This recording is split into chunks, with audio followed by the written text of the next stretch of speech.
नमस्कार, मी अतुल सर. तुम्हा सगळ्यांचं ह्या चॅनलवर स्वागत. पहा, आज तुम्हाला काय फक्त 3 मिनिटात हावची रूपं सगळी समजणारच. बघा, हावची रूपं मी सगळी दिली.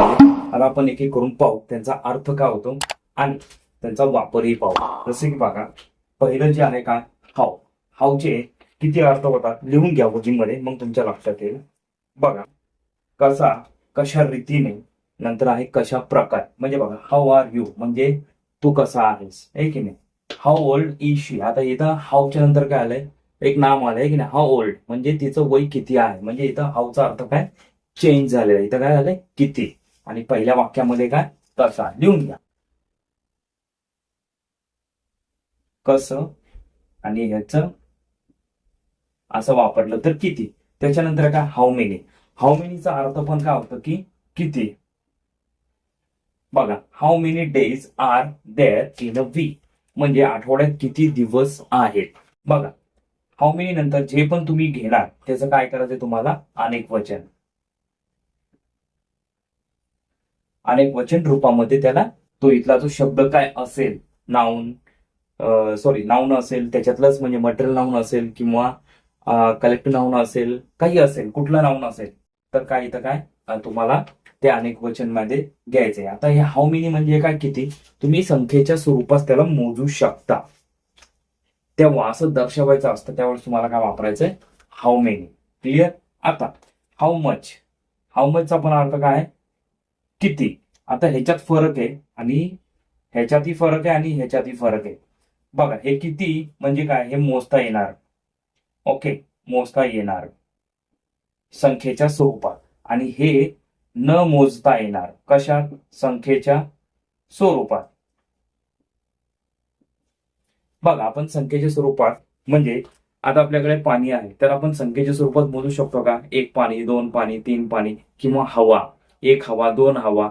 त्याला मोजण्यासाठी वेगळे परिमाण आहे, पण असं आपण काउंट करू शकतो का, नाही. म्हणून तिथं काय वापरणार तुम्ही हाऊ मच. जसं की बघा, हाऊ मच शुगर. तुम्ही शुगर म्हणजे साखर, साखरेचे प्रत्येक दाणे तुम्ही मोजू शकता का, नाही. म्हणून तिथं काय वापरणार तुम्ही how much. How much sugar do you want म्हणजे तुला किती साखर हवी आहे. त्याच्यानंतर बघा, हाऊ फार. हाऊ फारचा अर्थ म्हणजे बघा किती दूर. लिहून घ्या किती, किती दूर. हाऊ फारचा अर्थ काय किती दूर, म्हणजे तू किती दूर पाहू शकतो. म्हणजे अंतर, काय अंतर सांगण्यासाठी, जे काय अंतर असेल ते सांगण्यासाठी तुम्हाला काय हाऊ फार. नंतर आहे हाऊ लॉंग. हाऊ लॉंगचं बघा, how long does the train stop at the Pune. आता हाऊ लॉंग म्हणजे किती वेळ, काय किती वेळ म्हणजे काय समय, म्हणजे वेळ दाखवण्यासाठी तुम्हाला काय वापरायचंय हाऊ लॉंग. म्हणजे how long does the train stop at Pune म्हणजे किती वेळ ट्रेन म्हणजे आगगाडी ही पुण्याच्या ठिकाणी थांबते. बरोबर. त्याच्यानंतर बघा, हाऊ ऑफन. हाऊ ऑफन म्हणजे काय, याचा अर्थ बघा कितीदा किंवा बऱ्याचदा. Okay, how often does this event occur in a year म्हणजे हा प्रोग्राम किंवा हा इव्हेंट वर्षातनं कितीदा होतो, किंवा 1 सेकंड, किती वेळा, सॉरी बऱ्याचदा नाही, काय किती वेळा, किती वेळा किंवा कितीदा म्हणजे हा प्रोग्राम किंवा हा इव्हेंट वर्षातनं किती वेळा होतो.